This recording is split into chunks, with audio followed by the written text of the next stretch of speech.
Most of you guys are still confused between employment assessment and skill assessment. Employment assessment करवा लें या skill assessment कर लें, that's totally your choice. But first thing first, skill assessment is important. अगर उसमें आपकी job descriptions ऐसी हों जो आपके occupation से link हों.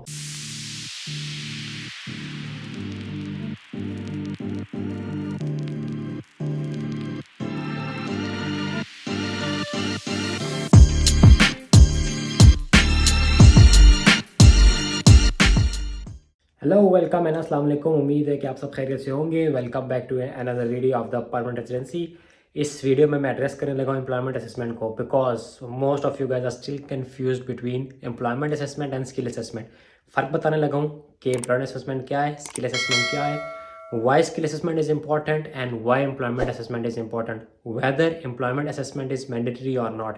ये सारी बातें मैं इस वीडियो में करने लगा हूँ। ये बताना बहुत ज़रूरी हो चुका था बिकॉज पीपल आर कन्फ्यूज।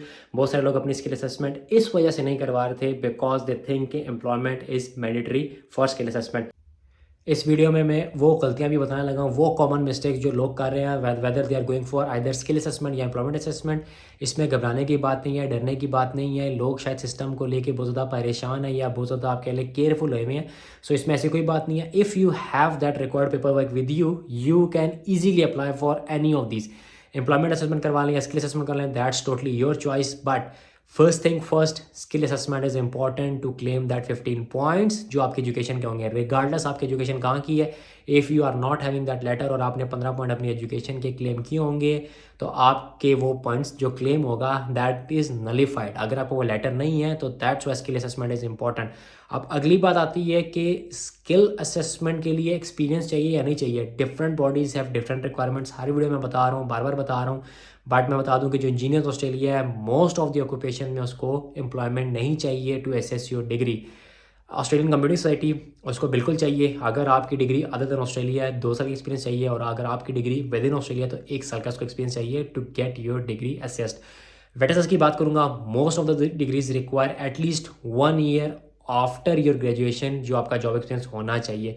सो ये कुछ चीज़ें थी जो आप लोगों को शायद कन्फ्यूज़ कर रही हैं। लेकिन अभी हम चलते हैं कि एम्प्लॉयमेंट असेसमेंट किस तरह होती है, क्या स्टेप्स होने चाहिए, क्या कॉमन डॉक्यूमेंट्स हैं। क्योंकि ऑब्वियसली बात है, जो बॉडीज़ हैं उनका क्राइटेरिया ऑलमोस्ट सेम है, बट द डिफरेंस इज़ क्या वो एक्सपीरियंस आपका स्ट्रेट अवे क्लेम करेंगी या they will take that experience under skill assessment. So अब इन चीज़ों के ऊपर बात करते हैं। लेकिन अभी तक वो सारे लोग जो मेरी वीडियोस देख रहे हैं, they have not subscribe, please make sure hit the subscribe button and press the bell icon, क्योंकि इस तरह की मजीद वीडियोस आने वाली हैं। Along with that occupation wise भी मैं वीडियोस बनाना शुरू कर दी हैं and I have already uploaded 2 of those. यहाँ पे बताता चलूँ कि employment assessment is not mandatory. आपको एम्प्लॉयमेंट असेसमेंट कराना ज़रूरी नहीं है। आप एम्प्लॉयमेंट असेसमेंट इसीलिए कराते हो because this is the way जिससे आप अपने points in case of EOL बढ़ा सकते हो। अगर आप अपनी PR के लिए अप्लाई कर रहे हो तो you can claim your points for your work experience. इसके लिए पता चलूँ कि if you have worked from 3 to 5 years overseas तो उसके आपको 5 पॉइंट मिलेंगे if that get assessed by relevant assessing authority. अगर तो 5 से 8 साल का एक्सपीरियंस है, this will give you 10 points, और अगर आपका मिनिमम 8 years का एक्सपीरियंस है एंड मोर देन दैट है तो आपको 15 पॉइंट्स मिलेंगे।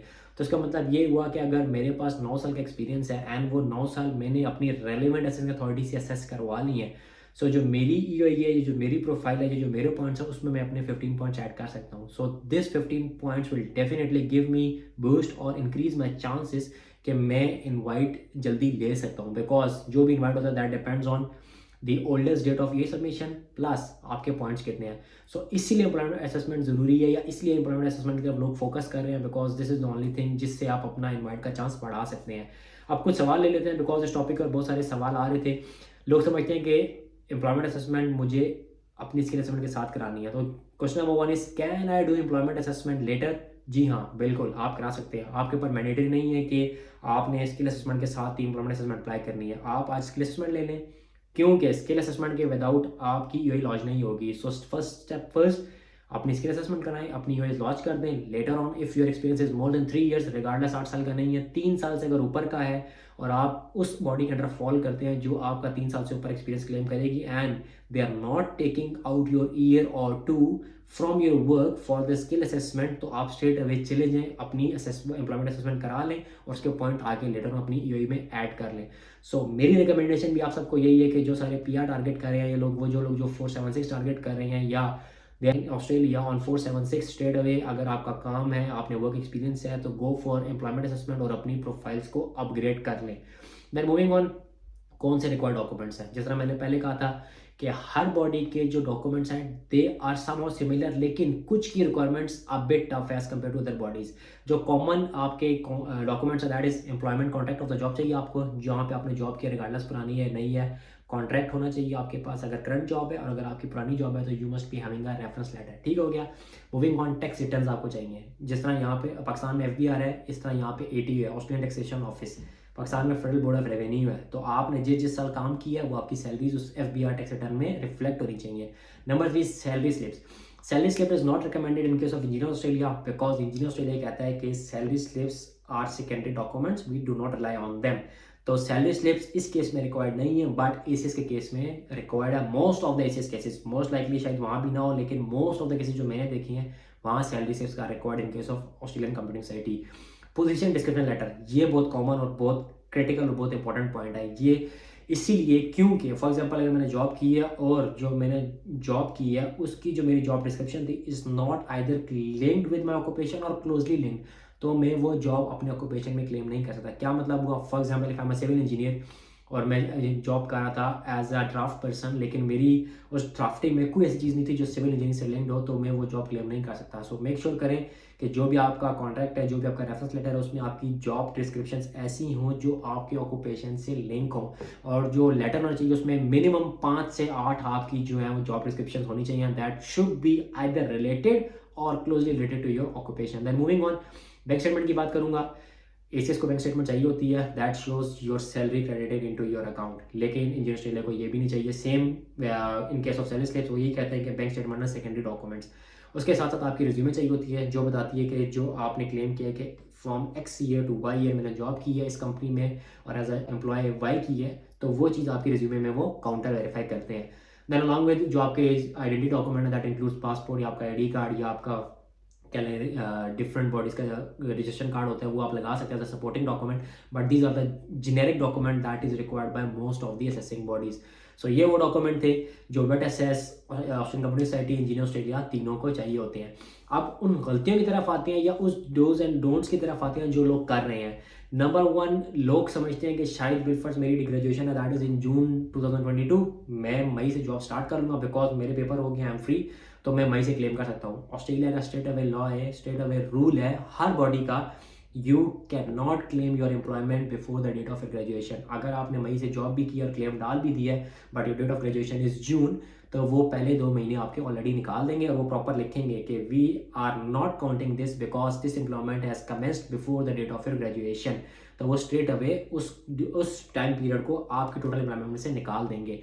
उसके साथ साथ जिस भी बॉडी के लिए आप जा रहे हैं ना, मेक श्योर करें उसकी रिक्वायरमेंट्स पढ़ लें। देखें थोड़ा टाइम इस काम में लगा दे, rather than paying them again या rather than going for skill assessment again, it's better to spend some time. Like ACS के मैंने कहा बहुत सारी जो आप कह लें occupation, if you have done your degree overseas तो 2 साल की आपको एम्प्लॉयमेंट चाहिए। अगर आपके पास है देन गो फॉर इट, अगर नहीं है ट्राई मत लें, किस्मत मत आजमाएं, बिकॉज यहाँ पता है क्या है ऑस्ट्रेलिया का है कि जो गोरा है ना, गोरे को ना डॉक्यूमेंट्स चाहिए। If you are having those documents and if you can justify that, straight away apply कर दें उनको, उसके अलावा आपसे कुछ नहीं चाहिए। But if you are not having or you are missing either one of the document, वो स्ट्रेट अवे रिजेक्ट कर देंगे, तो पैसे ज़ाया मत करें। जिस तरह मैंने पहले बताया था कि बहुत सारी बॉडीज़ हैं वो आपके वर्क एक्सपीरियंस में से आपका experience for assessing your degree निकाल लेती हैं, तो उसमें मैं बात कर लूँगा ACS की एग्जांपल दे लूँगा। For example if I am a civil engineer और मैंने 5 साल पाकिस्तान में या इंडिया में या XYZ कंट्री में काम किया और मैं अपनी स्किल असेसमेंट की तरफ आता हूँ, तो पहले मैं अप्लाई करूँगा, वो देखेंगे कि मेरी जो डिग्री है दैट इज़ आउटसाइड ऑस्ट्रेलिया।